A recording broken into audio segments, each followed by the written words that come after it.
Selu Satona railway station दरम्यान तिसऱ्या दिवशी पुन्हा एका 55 वर्षीय अनोळखी इसमाचा मृतदेह रेल्वे रुळावर आढळून आला आहे। ही घटना रविवार 12 जानेवारी रोजी सकाळी 8च्या सुमारास निदर्शनास आली आहे। मयत इसमाच्या शरीराच्या चेहऱ्यासह पाय व अन्य अवयवाचा चेंदामेंदा झाला आहे। या इसमाची ओळख मात्र पटली नाही।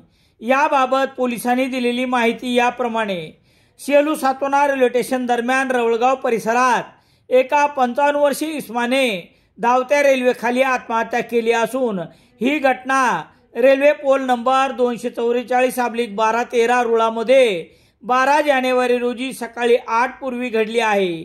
यात परिसरात 3 दिवसापूर्वी विलास साळवे या 21 वर्षीय तरुणाने मालगाडीखाली आत्महत्या केली होती।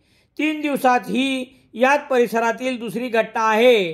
घटनेची माहिती कळताच पोलीस निरीक्षक दीपक बोरसे, सहाय्यक पोलीस निरीक्षक संजय चव्हाण, पोलीस हवालदार ज्ञानेश्वर जानगर यांनी घटनास्थळी भेट देऊन प्रेत शवविच्छेदनासाठी सेलू उपजिल्हा रुग्णालयात आणण्यात आले आहे। या अनोळखी 55 वर्षीय इसमाच्या आत्महत्येप्रकरणी रवळगावचे पोलीस पाटील प्रकाश भदरगे यांनी दिलेल्या माहितीवरून आकस्मिक मृत्यूची नोंद करण्यात आली आहे।